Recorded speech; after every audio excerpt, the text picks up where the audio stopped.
I need to give you guys a remote control so that you guys can start the streaming. And obviously, all the remote controls will be connected with an OR gate. So if at least one person is clicking that remote control, it starts. There'll be no voting process in this decision-making process. Okay, so now the question is, how do we draw this picture? We have a 4-input, okay, use a different color, let's switch back to black. So we have a 4-input multiplexer, okay, 1, 2, 3, 4, and here's the output, and here's the selection bit, or selection wire, which is split into 2, okay, so there's a bit 0, and also a bit 1, okay, this is your mux 3. Mux 3 is like this, and I already told you the output of the multiplexer connects into the D port of the program counter, so that part is already given. We okay? All right, so now the question is, how do we make this mux 3, or how do we wire up this mux 3 so that it can replace mux 1, mux 2, and the AND gate that is serving as the selection bit into mux, I cannot remember, mux 2, I think? No, mux 1. So we are also replacing this AND gate here. All right. There are a few different solutions. In fact, there are 2 possible solutions. Okay, it all depends on which one you use as bit 0 of the selection bit and which one you use for your bit 1 as a selection bit. Okay, I'm just going to be arbitrary here. Okay, I'm going to use PC mux here, and I'm going to use RO0EN as bit 0. Okay, it's arbitrary. I mean, both solutions are just as well. Okay. Okay. So given these 2 are the selection bits, now we have to figure out, okay, what should I connect to each of these individual ones? So the one thing you have to do is to tell me which one is input 0. I think the convention is the top one is input 0, but I could be wrong. Yep, the top one is input 0, that's by convention. But if you want to list your ports differently and you label the last one as 0, that's fine. As long as I know which end is 0 and count toward the other end, that's fine. Okay. So now the question is, which one should hook up to input 0? Now, for input 0, it corresponds to the case where RO0EN is a 0, PC mux is also a 0. Then you look up the table and go like, okay, they're both zeros. What should be connected to input? PC inc. Okay, so we write down PC inc here, and then we move on to the next one, which is this input here, which is bit 01, which also means PC mux is a 0 and RO0EN is a 1. Well, if PC mux is a 0, it will still be PC inc. Okay. Then we move on to the next one, which is 10. Okay, which is this bit here is 10, but because PC mux is bit 1, RO0EN is bit 0, it is now corresponding to PC mux being a 1, RO0EN being a 0. We look up this table, and that turns out to be the D, or the data bus. And of course, the last one, if you're running out of time, then you just say, okay, whatever is left has got to be the last one. So that's the solution of question number 1, and that's the process that I used to answer the question. Is that okay or not?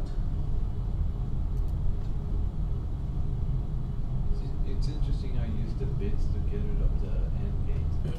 You use the bits to get rid of the AND gate. Yeah, yeah. The whole idea is I only need one multiplexer and not the AND gate anymore. And in the question it said, replace the 2 multiplexers and the AND gate with a 4-input multiplexer. That's exactly what I'm trying to suggest. And also needs a splitter too, because you have 2 bits coming into that 2-bit wire that will help select which input we're using. But it is important to state which one is bit 1 and which one is bit 0, or where bit input 0 is within the 4 inputs, because otherwise I cannot tell, which one is connected to where. Okay? Is that okay? All right? Okay, so let's move on to the second question. So the second question is a typical, implementation kind of thing, which I'm going to use Notepad, because that's just a whole lot faster than me writing on the tablet. Okay, so with this one, it really is just repeating what we already kind of understood in class, and I'm going to try to write it in a way where it resembles what you guys would have to do, because you cannot just put a label somewhere and then insert code in between, because you're actually handwriting the whole thing. So I'm going to try to replicate that process. Okay, so the first thing I would do, and many of you did the same thing too, which I think is going to be helpful, but some people obviously do not do this because either they don't have time or they think this is not a good use of their time, is to kind of show what the stack looks like. This is what the stack point is pointing to, and then the byte on top of that is going to be parameter p, and then the byte on top of that is going to be n. I saw many people writing this, which is confusing. Okay, it is parameter p, not what parameter p points to. Okay, so I do not take any points off. Okay, if it's in the comments, you can write anything you want in the comments. I'm not going to take any points off, unless the comments specifically say, please take 5 points off of me. Then I would go like, yes, I will comply. Or if we say, please add 5 points. Then I will try to find reasons to do that. Give me reasons to do it. Okay, so now some people actually use a local variable of result. Some people just say, look at result, go like, we don't really need anything because it's just being returned right away. So so I'm going to use the second approach where I just look at the code and go like, no, we don't actually need that. Okay. All right. So the first thing is we as usual, okay, I use register C to try to get to the parameters. Okay. And most people do this step, okay? Most people do not miss this step and go like, yes, we need to get to it. So the next thing is we have to increment C twice, because incrementing it once means we get to P, incrementing it twice, now we get to N. And quite a few people did what I usually do in class, which is basically saying C points to the return address, and basically use comments to help you keep track of everything that needs to be tracked here. So getting to the address of n like this is worth points already. Okay, if you look at the rubric of the grading, being able to get to n, is a particular point by itself, half point in this case. But this is not n yet, okay? Because C at this point is the address of parameter n, so you need to do an indirect access here. You can put it into just about any register you want to. I'm going to put it into register A. So now A is parameter n. Okay. Some people only have had one increment, so they lose partial credit for accessing n, but they also lose the entire point of being able to differentiate the ordering of n and p on the stack. So that's how some people lost their points. And then the next thing we do is we do an AND AA, or you can do a compare, that's fine. Okay, you can use AND as a shortcut, or for people who say, okay, I want to kind of stick with whatever instruction that is obvious, well, you can always put a 0 into B and then compare A to B. That's fine too. So you can choose either one. So in this case, we are comparing n to 0. Okay. And if it is, we go to the else branch. If not, we go to the then branch. Now, a few people decided that they did not have enough time to specify the recursive call and stuff like that, and then just gave me the framework of the conditional statement. And guess what? They got partial credit for that, as I promised. Okay, because I'm looking for individual things, in the process of compiling. So now, we have to put in some code here. Some people just completely missed this part and then wrote, else down here, LDIA 0, and then do the return code. Now, if your code looks like this, you get only partial credit for the conditional statement, because there has to be a unconditional branch here to a label so that you can go around the entire else branch. So some people lost 1/8 of a point out of 4 because of that.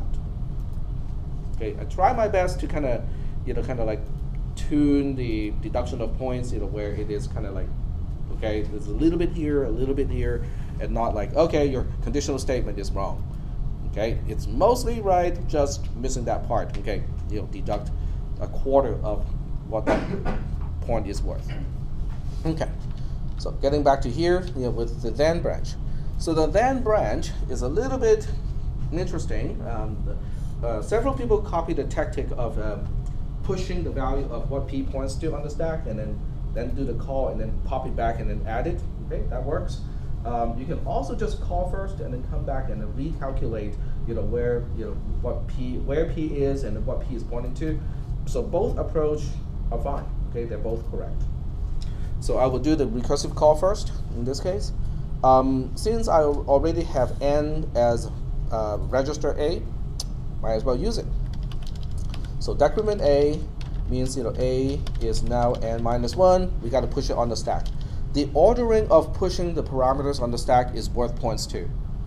Okay, so in the recursive call, I think only a few people got it reversed. So those people got a 0.125 point deducted because of the incorrect ordering of pushing the parameters. This question took me a long time to grade, as you probably would imagine. Okay, so we push n minus 1 first because it is the second parameter. Now we push the first one. So now the question is, we never store p into one of the registers. And several people, as they do the increment, they also store p into one of the registers. That's fine, okay, not a problem. But in my case, I have not yet, accessed p at this point. But that's okay. I can do that part here. So I just do a decrement of c. And last time we checked, c is pointing to n. So when you decrement it, it points back to p again. And then we do a load because c has the address of p. We need to dereference to actually get to parameter p. So we have to do a load to register A is fine. C here. So A is now actually parameter p, but we are not going to push parameter p. We're pushing p plus 1 on the stack. And I think a few answers forgot to do the increment before pushing. So we do an increment of A. So the A is now p plus 1, and then we push it on the stack. Decrement D, and then store it on the stack. I did not see. Well, okay, I cannot remember anyone missing the sequence of pushing something on the stack, which is good. Okay, so everybody got that part. Okay, and then a few people forgot to push the return address. So that is important too. Okay, you have to push the return address. So that part is the usual sequence, which is load IA with whatever label you want to use. Return address 1, return address, whatever you want to use is fine.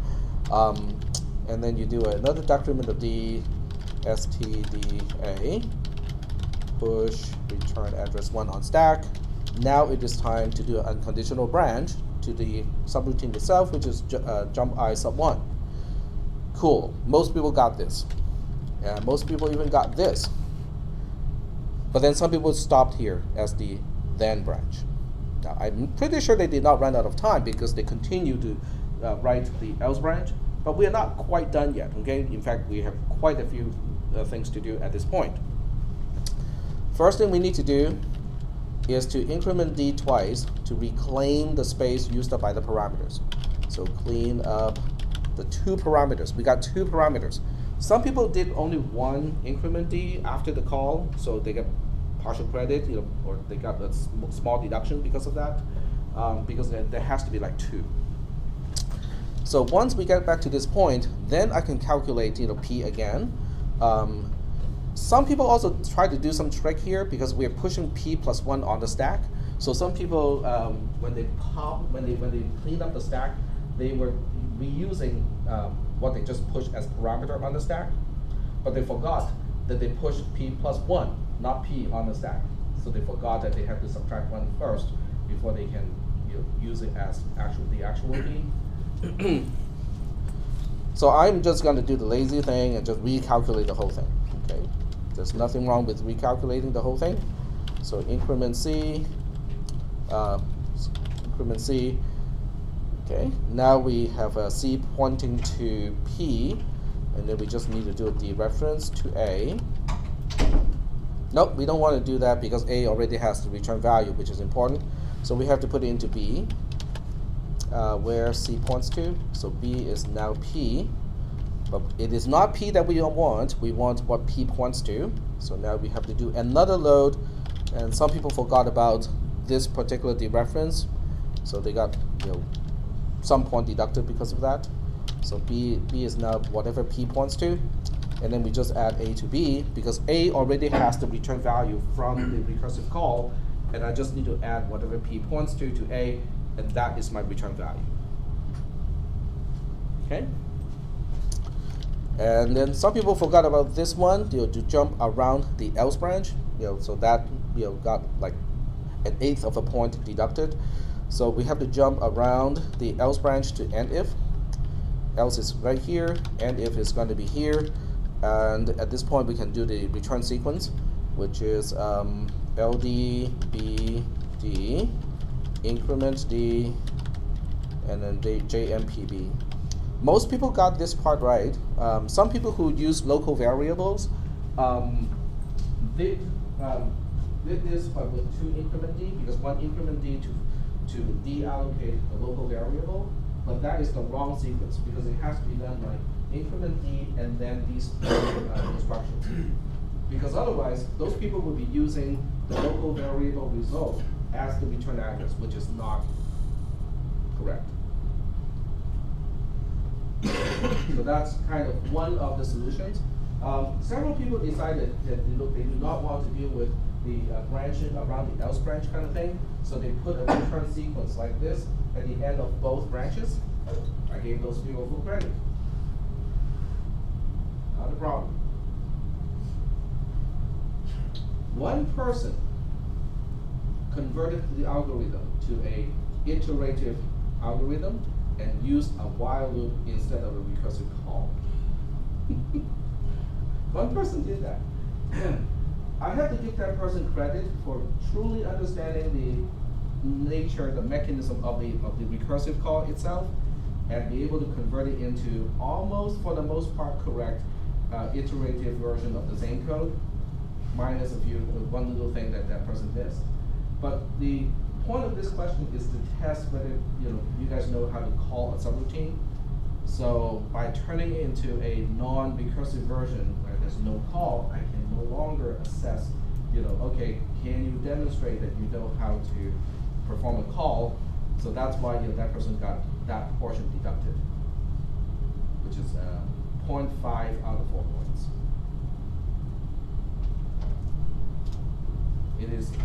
It amazes myself that I can remember all of that stuff from last night. That was the last thing that I did before I slept. So is that okay? Most people got a fair amount of partial credit.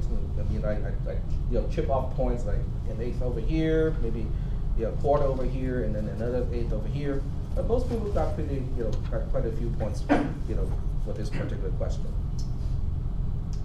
Are we okay so far? Okay. All right, so moving on to the next question. Next question. Oh, moving along. Okay, so this one, okay, I have not graded this one. I don't even have the rubrics ready yet for this one. So this one requires you to kind of keep track of what the code is doing as you give it your student ID. What is the return value of the following subroutine if it is passed an array of characters representing the last, put in parentheses, rightmost 3 digits of your student ID that is null terminated? You may assume the array starts at location 250. Note that the AND instruction is not hijacked by the increment or decrement instruction. To facilitate partial credit, track the values of register A and stack items that are initialized and updated by the subroutine. Also verbally describe what this subroutine does. Okay, so there are 2 ways to do this. One is to try to decompile this one first and then follow the C code. And then the other one is really just to execute the instructions one by one and figure out what it does. Okay, first question first. This is from the Monday, Wednesday class. Most people forgot that in C and C++, the only way to pass an array is to pass it by address. In other words, we cannot pass an array by value. It has to be done by address, which also means in this case, the parameter that we're passing to sub1 is the address of the array. Is that okay? All right. So let me show you what my answer may look like. Okay. I'm going to copy the instruction on one side, and then you'll have comments on the other side. So CPR CD. Okay. So what's going to be happening here is on the stack. Okay, we have both of these pointing to the return address. But because the question already told us that the array is passed to the subroutine, and also because C can only pass the address of an array to a subroutine, we know the next byte is 250. And at location 250 will be the first digit of the last 3 of your student ID. Okay? I have not decided how to grade this one because it seems like a lot of people thought that the stack itself would have the 3 digit of the student ID. So I haven't really quite decided yet how to grade this one, but I can give you the solution first. Next instruction is decrement D, okay, which means the stack pointer points to something here. C is still pointing to return address, and then we have 250 on top of that. Sub AA means A is 0 at this point. And then we have STDA, which means whatever the stack pointer points to now has a content of 0 because we are just overwriting that location with a 0. And then we have increment C. So we have the stack pointer pointing to the 0 and C pointing to the byte that is the 250. And then we have LDAC, which means A is going to be 250 because C is pointing to the byte that has the value of 250. By dereferencing C and store the result into A is now 250. Then we get into the loop. Okay, L1 is the beginning of the loop, but L1 does not need to be tracked. If you want to do that, that's fine. And then we have LDB in parentheses A. So this is where it depends on your actual student ID. I did not make it very clear that it is the ASCII code of your student ID. So if you accidentally use the actual value of a digit, it's going to be okay. I will take that as a correct answer. Is that okay? So whether you use your ASCII code of the digits or the actual digit itself, both will be considered correct. So that would be very fortunate for people with a 0 as the third last digit in their student ID, because they would just terminate the loop right away because there's nothing to do after that. Okay, so in my case it is 6, 8. Okay, for me it's an 8. Okay, so B would be the ASCII code of an 8, or 8 plus 48, which is 56. And then the next instruction is going to test B, okay, which is going to reset the 0 flag. The only flag that I really care about is the 0 flag because the next instruction is a JCI instruction. So the JCI instruction is going to actually branch because, oh, I take it back, it is not going to branch, not branching because it is not null. And then it will go to the next instruction, which is LDIC1. So C is 1 at this point, and CB. So I'm doing a bitwise AND of B, which is 1, with 56 in this case. In other words, C is the bitwise AND of 56, oops, 56 and 1. This is not a typo. It is not supposed to be a double ampersand. It is supposed to be a single ampersand, which is bitwise AND. Okay, so what is the result of 56 bitwise AND with 1? 0. It's 0. Very good. Because 1 itself would be all zeros except for the least significant bit, which is a 1. But 56 has a 0 as the least significant bit. How do I know that? It's even. It's even, exactly. So any multiple of 2 as a binary number has the least significant bit being a 1, being a 0, sorry. And that has to do with the nature of a binary number. So I've got a question though. So the AND operator doesn't actually change the value of B? It changes C. So when you did AND B, B, you said that the Z flag gets set to 0. Is B also being set to 0? No, because in this case B is 56, Because, 56 and 56, which is 56. Okay, yeah, that makes sense. So it doesn't actually change the value of B, even though it does quote unquote update it, but it's updating B with the same value that it already has. Right. Yep. But if you substitute the AND with a compare, with a excuse me subtraction, then it will be a 0.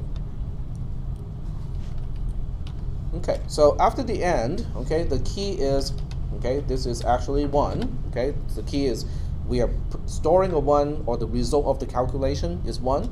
So that means the next instruction, which is another JCI instruction. Okay, so this was, nope, I take it back. This is a 0. Okay, so the Z flag is going to be set in this case. So the JCI to L3 will in fact branch. Okay, branch to L3. So now we continue execution at L3.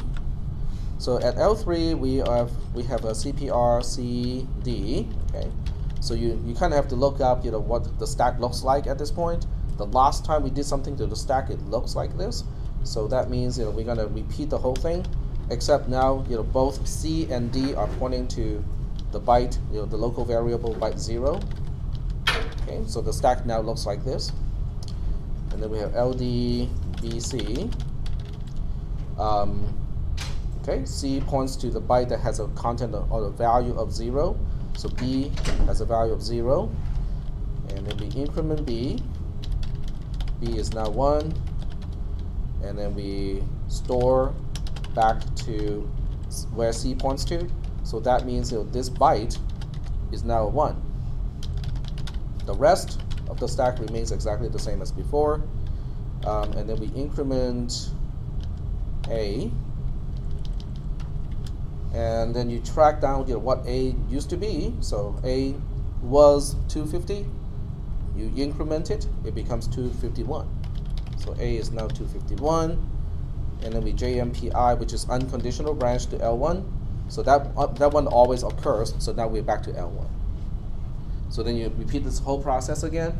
Now how much you track? I'm tracking everything. Okay, just because if I don't track everything, I cannot remember.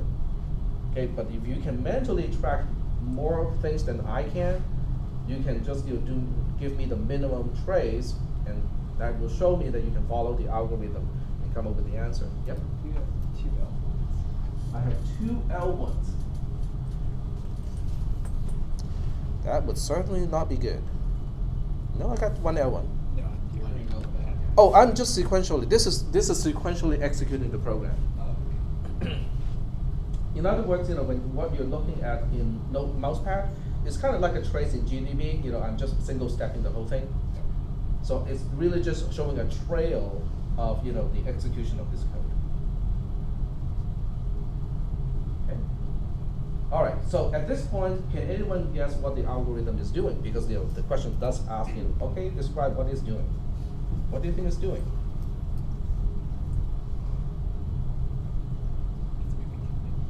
Sorry? It's moving to the midpoint. It's moving to the midpoint. It counts the number of even numbers. Yep, that's what it's doing. It's counting the number of even numbers. Because when it encounters an even number, it increments A. And if the number is not even, which means this increment, this JZI instruction is going to fail. It will only increment the pointer itself, but not increment the local variable that is storing the counter. So the effect of this code is really just counting the number of digits in the string that are even. So I'm not sure how many people got to that conclusion, or how you guys trace the algorithm. So I really have to kind of look at the actual submissions first before I decide how to grade this one. All right. A little bit time consuming with this one, but I did, I'm doing it, in a really, really long way because I track everything and type everything up. All right. Shall we move on, or are there more questions about this one? So Yep. if it would be odd, it would be a 0 instead of a 1. Say that one more time. If the number is odd, it would be a 0 instead of a 1. Right? If the digit is odd, it is not going to add 1 to this location. Yeah. This is our local variable. So if it is, for each iteration, if the digit it is processing is not even, it's not going to increment this. If it is even, it is going to increment this. Okay. All right. So I'm not going to finish tracing the entire thing, because the additional iterations would be about the same, except for odd numbers it would choose the other branch, which is actually an easier branch compared to this one, because this one actually has to store back to the local variable. All right. Moving on to question number 4. Okay. So question number 4 is, and by the way, this kind of question will be in the final exam as well. Okay, you're basically asking about the same thing. Tag is adding a new opcode with the microcode specified as follows, not counting the last slice, which only resets the microcode pointer. Okay, so because that is, we don't need to display that. It's just a whole bunch of, it's not even displayed here because we don't have a role for that particular reset. Okay. Assume the mnemonic of this opcode is cool, XXI. Okay, XX refers to the XX here, and the I refers to the immediate operand. Okay, so now the question is, okay, from the experience that we already have with all the other instructions, where do we store the immediate operand?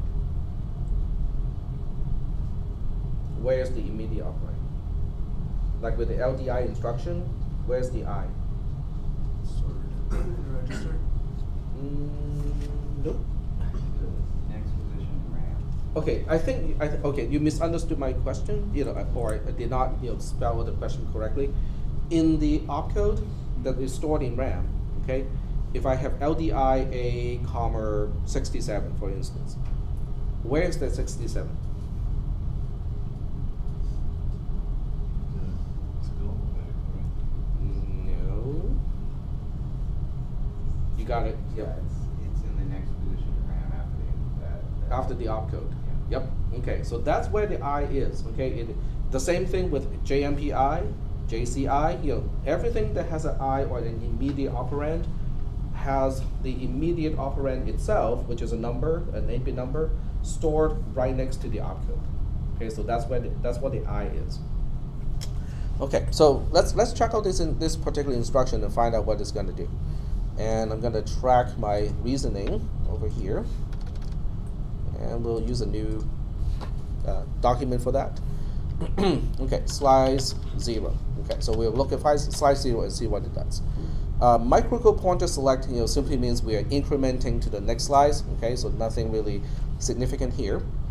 PCEN being a 0 means PC is not being updated by this slice. Okay, so anything that specifies how to update the program counter is irrelevant, and that's why PC mux is a question mark. ADDR mux is a question mark, means nobody. I'm not asking anyone specifically to drive the address bus. Okay, so combined with you can kind of jump around a little bit. So combined with RAM cell being a 0 means and RAM cell being a 0 means RAM is not used in this instruction, in this slice. Okay, we are not using RAM at all. And then we move on to ALU op. Here we go. We have ALUEN being a 1 and ALU op being a 4. Okay, so ALUEN being a 1 means the ALU is utilized. Okay, which also means now we have to pay attention to ALU op. ALU op being 4 means we are using the last of the 5 operations, which is, I think is AND. Okay, let's double check.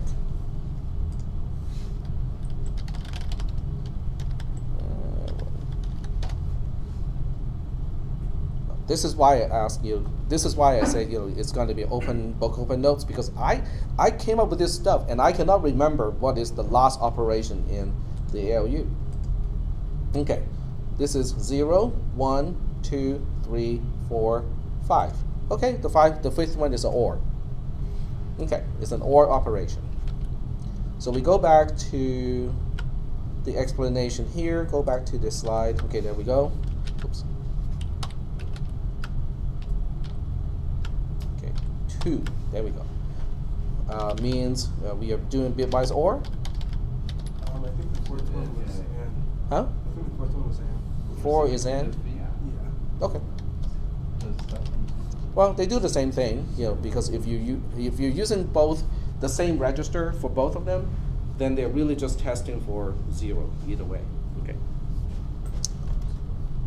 4 is AND. Let me double check. Oh, this is the 6th. This is number 5. Okay, gotcha. So we got 0, 1, 2, 3, 4. Okay, that's 4. Okay, there we go. I miscounted. Okay, so we're dealing with a bitwise AND operation using the ALU. And then we move on here and we say, okay, what are we feeding to the ALU? Okay, what are we ANDing in this case? Okay, so that becomes the next question. So for the most part, if you already know that we are using the ALU, okay, you look at we're using the registers. So register DMUX1, okay, according to the diagram here, okay. So we go back to this diagram and we look at register output 1 DMUX, which is this Y here. This thing being a 1 means the output 1 of the register bank is going to this MUX here, and this MUX based on FC is going to feed into IN2. FC, the equation of FC, also involves register output 1 DMUX. So when you combine this equation with how the diagram is wired, it means when register output 1 DMUX is a 1, it is going to feed output 1 of the register bank to input 2 of the ALU. So we go back to our documentation here and we say register output 1 goes to IN2 of the ALU. And then you can use the same reasoning to look at these two. Register output 0 enable is a 1, and it is also selecting register XX. In other words, I'm using exactly the same register to go to IN1 and also IN2 of ALU.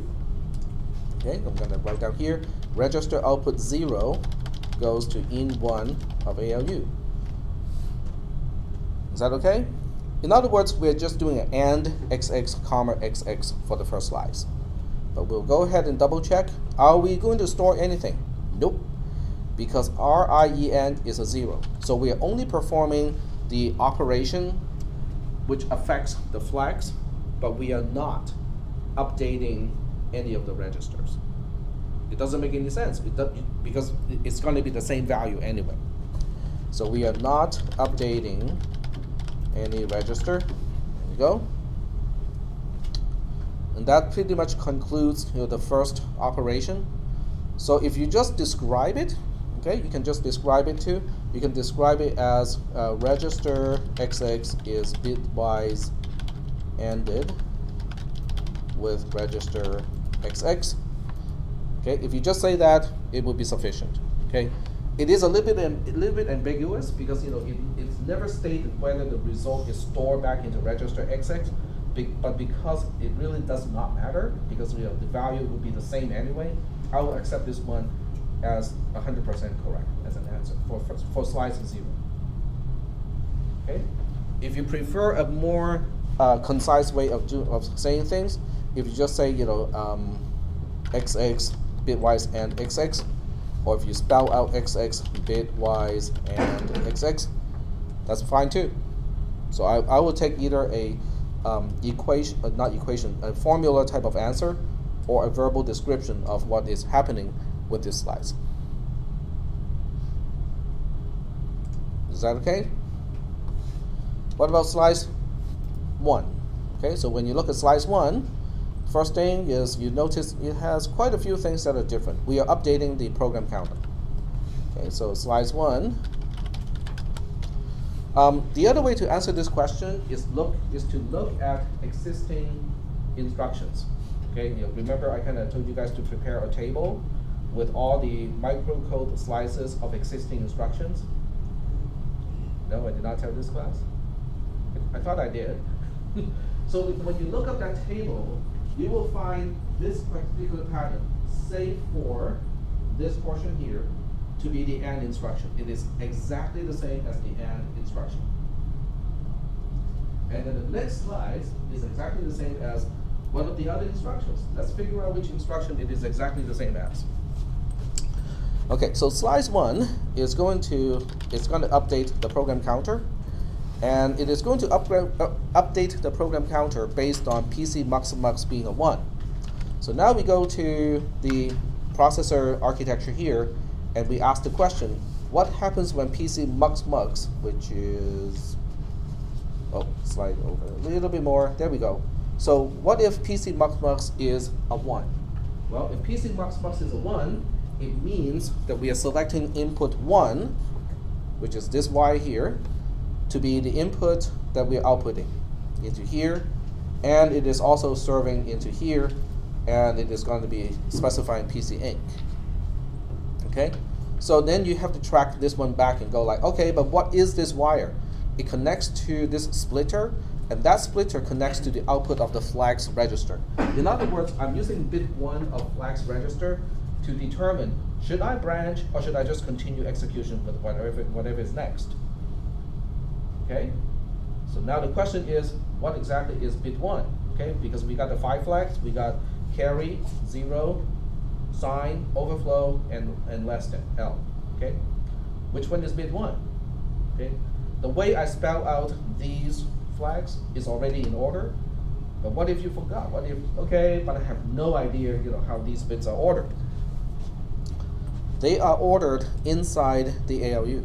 So if you go into the ALU, then you will see over here, this is flags out, the port flags out, and you track down bit 1, and that turns out to be Z out.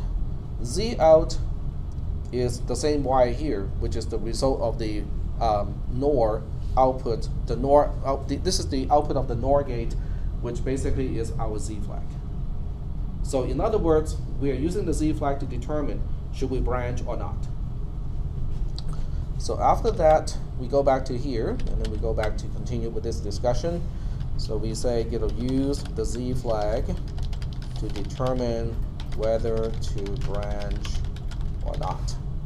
Okay, but we better double check and make sure that the rest is also correct. We are not using the ALU. We are not using register output 0 or output 1. We are not updating any of the registers. We are in fact using RAM. The reason why we're using RAM is because we need to, we're reading the byte that the program counter is pointing to when we want to perform the branch. It is the same thing as a JZI instruction. Okay. So we are using whatever the program pointer points to. Okay, use whatever the program pointer points to for the branch if Z is 1. Okay, so when you describe it, then you can just describe it as that will be a perfect answer to describe slice 1 of these two slices. It really is just JZI and 1. JZI and then whatever the immediate is. Yep. So the regular JZ has 111, but the address much is a 0, right? Because it's not utilizing it. So That is correct. Okay, so this is like the same thing, but when you actually utilize Right. that, Okay, so let me address that comment. So when we go to the opcodes, if you compare the two, okay, I'm going to do a side by side here. So we're going to do side by side JZ versus JZI. So when you look at these, side by side, you can see that they're almost exactly the same. One specifies a register because you are, in this case, it's the JZ instruction. It is copying one of the registers into the program counter, and that's why it specifies one of the registers. The other one is JZI, which is what you are seeing in the question. So when you look at this particular bit pattern, and then you compare that to the one in the question, so let me go back to here, and you look at this one, they are indeed identical, except for the question marks, which are basically don't care, so they can be either 1 or 0 or whatever value that you want to put into there. in the opcodes folder, some of the instructions that have 9 in it, those ones aren't included. That's why I didn't know where to find them. Because it had like JZ, but it didn't have JZI. Oh. Yeah. Okay. I was wondering where they were. The opcodes table? The folder that has all the all this stuff. Okay. Yeah. Okay. I probably stopped maintaining that opcodes table, after a while. Well, it was the zip folder. The one that had the zip folder. The zip folder? Yeah, the opcode zip folder in the ship. Yeah. Those are all in the zip file. Yeah, but like the I instructions weren't in there. They are not? Yeah. Oh. Yeah, that's why I left some of them blank. Did you find them? I mean, I don't know where I got these numbers. I only saw that there were only one of the I. Only one of the I instructions? Okay. Yeah, like Okay, I will take that into consideration. Yeah. Where I found it. Yeah, that's pretty. Yeah, because JSI wasn't there, and then JOI wasn't there. Yeah, so. Huh. That is odd. Is that the most updated opcode.zip? I don't know, I got it from the shared folder. When did you get it? I'm not sure if I downloaded it again or if it was if I Okay. downloaded it earlier. I'll check it and take that into consideration because it is. So I must be using a different folder, or I have not updated the other folder because all of those are here. So when you look at j.i.c, I have all 5 in here, 6 actually. Okay. But anyway, that's the intention of this particular question is, basically just to describe, okay, what is this in new opcode, and then the second part of this one is to say, okay, where do we put this one in the previous program? Okay. Did I ask that? Yep, there we go. So which part or parts of this code in question number 3 can be replaced by this one single instruction? So when you go back to question number 3, it will be an AND followed by a conditional branch based on the Z flag.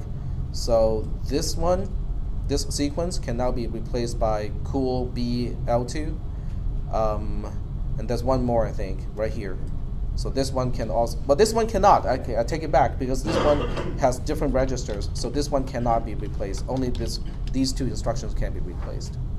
So these 2 instructions can be replaced by cool and then register B, and then we specify the location of L2. It's basically testing register B and then branch to L2 if it is 0.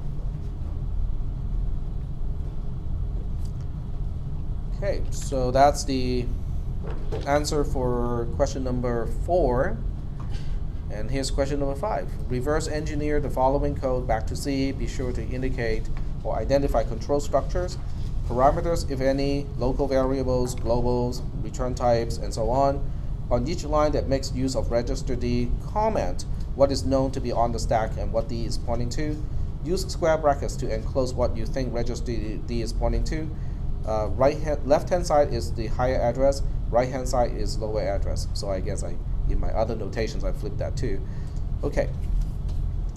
All right, so how would you do this? What do you think that D is pointing to at this point? Do we know what D is pointing to at the entry point of a subroutine? The return address. The return address has to be there. Okay. NC is pointing to that. Huh? NC is getting that value too. So. That is correct, but the question does not require the tracking of what C is pointing to, but it can be helpful, in your case. Okay, so if you want to track C, I'm going to use round parentheses to track what C is pointing to. So now, in the next line, I'm actually putting in the answer into the question itself. So on the next line, we are decrementing D, which means we don't know what it's pointing to, but we also know that, okay, so let me read the instruction here, which end is lower address. Left-hand side is higher. Okay, so this side is the higher address. So that means the return address is now only pointed to by register C, like so. And then we increment C. Okay, so when we increment C, we are Getting some parameter. Yep, so C is now pointing to here. We have return address, and then we have an unknown byte here. And then over here, we put whatever C has into A. So at this point, you can basically say, okay, this has to be a parameter. Why do we know this has to be a parameter?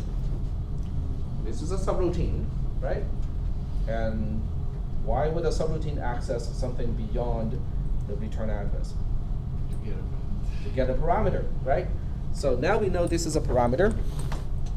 Okay, we'll just call it P1 because we have no idea how it is used. So we just call it parameter 1.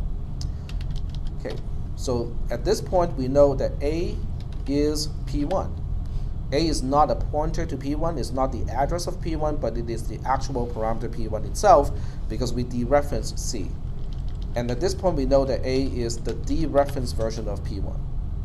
So that is important because now we know P1 is not an integer, it is a pointer of some kind. And then we test A1, we test A, so we are basically comparing P1 to 0. So we are basically saying, okay, is it non-zero? That is basically what we're asking. We go to L1 if it is in fact 0. So if P1 is 0, we branch to the else branch. Okay. So right here, we are basically looking at a conditional statement. Potentially a conditional statement. How do I know this is not the beginning of a loop? Because a loop, finds a way to exit, which means it will have a condition to go to a later label. But how do I know right now that this is not a loop? It doesn't have a label before going. Doesn't have a label before. Okay, so that means it is a conditional statement. All right, so we decrement A in this case. Okay, so when we decrement A, we are basically saying A is whatever P1 points to minus 1. In other words, I'm really just tracking down what each register has, and as I go, I just say, okay, let's deal with that. So now it is important to keep track of the stack picture again, and now we can say that this whatever the stack pointer points to is P1 minus 1. Whatever P1 points to minus 1 is now stored to where the stack pointer is pointing to. So this thing here is most likely a, okay, of all the things that you need to track, okay, is this part a parameter? How do we know it's not a parameter? It's after the return address. It is on the wrong side of the return address. Very good. Is it a global variable? Nope, because it's allocated by the subroutine itself. So it has to be a local variable. Is it a pointer? We are storing whatever P1 points to minus 1. Does it suggest that it is a pointer right there? Whatever is in the local variable, is that a pointer? Yeah. Nope. No, it does not suggest. Okay, it could be a pointer, but we don't know because it is actually storing the subtraction of whatever a pointer points to minus 1, right? So itself may not be a pointer. There's no evidence to show that whatever I'm storing into this local variable is a pointer. Okay, so then we copy C again to wherever D points to. So now we have this picture. Oops. Ah.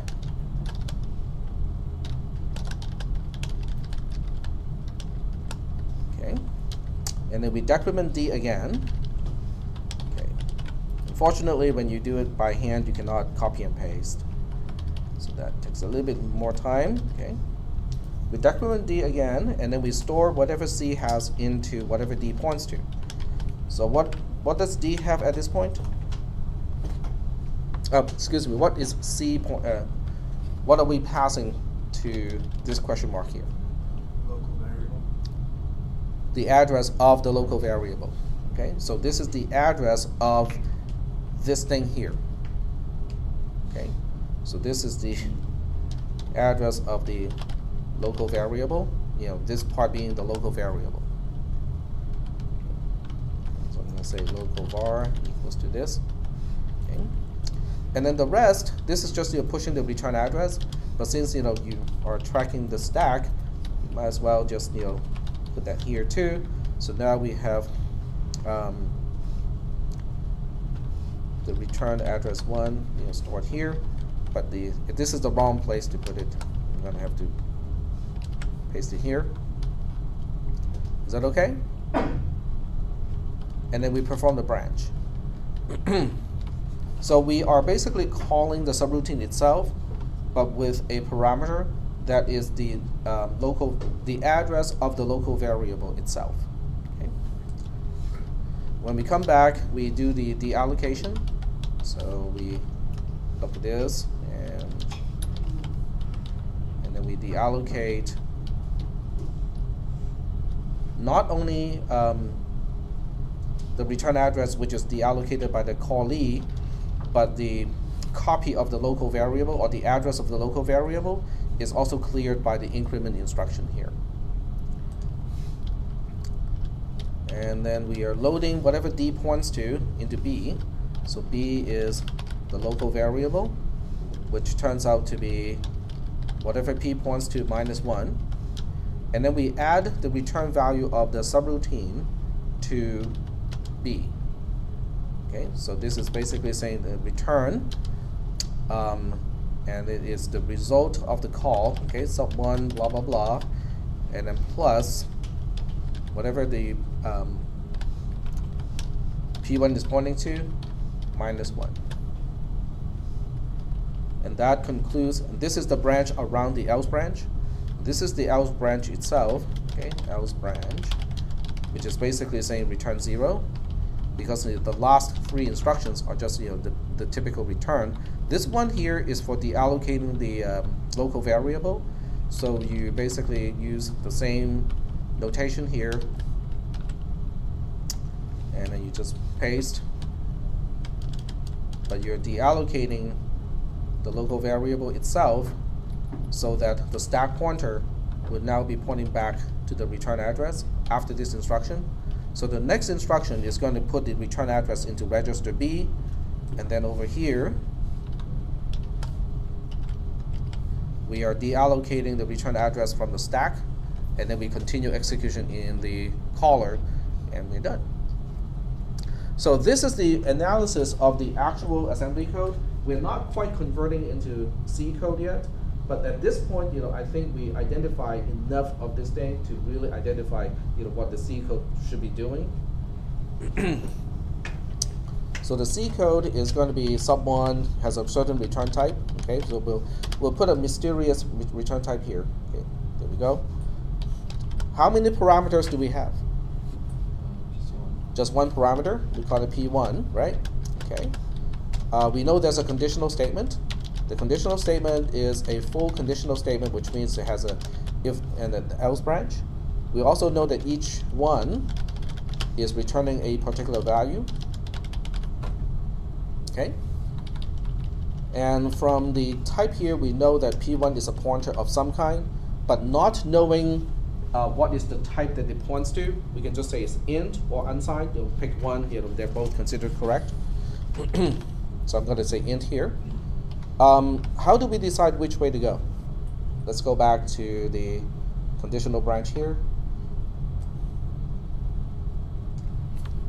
This tells us, what condition we are using in the conditional statement, right?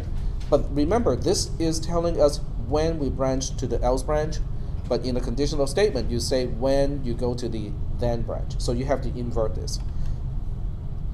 So when you invert this, it becomes whatever P1 points to is not null or is not 0. We perform the then branch. If it is 0, we go to the else branch.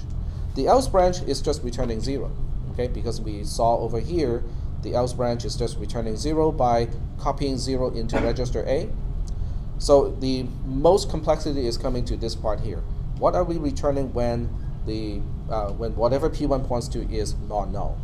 But we got that figured out here as well, because we got to figure out that it looks like this. So we copy this, okay, and then we specify the local variable. There's a local variable that is of the same type as whatever P1 points to.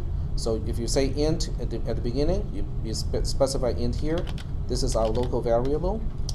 When do we update the local variable? In other words, we allocate for the local variable here. But when do we update it?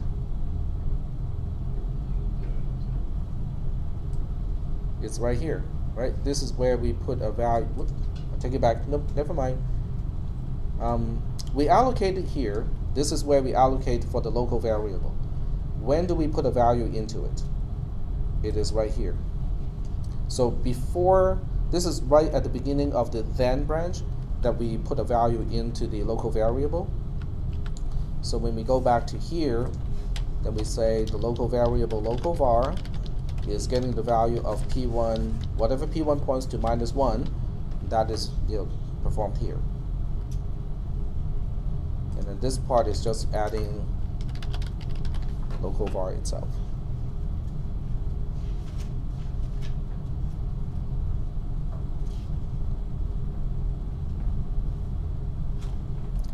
Let me double check.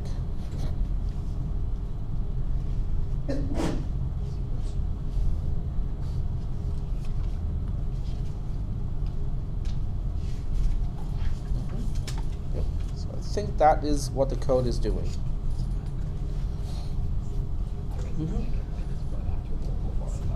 So just Do you need another -1 after local bar? after You had 2 -1s above. 2 -1s. And then assembly code, when you were assigning the local bar, you had local bar equals P1 -1. And then on the return, they're adding P1 -1. So in the return value here, or the one before? But the return, so you're doing sub1 plus the contents of P1 -1. And then right above that, you have local bar equals to P1 -1. Correct. So you need to subtract again for the return. I need to subtract. I think you did it for. Oops, sorry. So where you have the add AB, you have the P1 -1 again. You mean here? Yeah.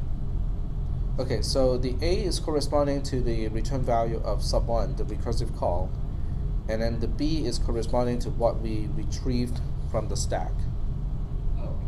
I see. And at that point, what is on the stack is just this part. So this is what is on the stack, and this is also where the stack pointer is pointing to, is the last thing that is on the stack, which is our local variable. I was just confused by So- the notes, that's all. Okay, So this part, you know, is the same thing as our local variable itself. There we go. Okay. Any questions about this one? So the C code here is actually correct. I'm, you know, calling the subroutine with the address of the local variable, but I'm also adding the local variable itself after the call. Yep. What if you do the reverse of the if statement by going into the... If it is equivalent to this code, it will still be okay. In other words, if you say if P1 with what P1 plus 2 is a 0, return a 0, else you'll do the recursive call, it will be the same. It's equivalent to this code, so it will still be considered correct. So I was thinking, like, what would we do if it's not P1? That would If not P1, that would say if 0. Then yeah, if not, if you put a not here, then you are performing the else, the return 0 branch as your then, and then your else branch becomes the recursive call. so Yeah. Okay, so what does it actually do? When you call this subroutine, okay, obviously from main you have to pass the address of an integer into this thing. So what does it actually do? The recursion stops when whatever P1 points to is a 0. Okay? But if it is recursive, it is going to store whatever P1 points to, the value of whatever P1 points to, minus 1 into a local variable, and then it will pass the variable itself in return to the next level of the call. So what do you think it is actually doing? And then when this returns, it is going to add local variable, which is what P1 points to, minus 1, you know, back into the sum. So if I say, okay, let me just make it clear here.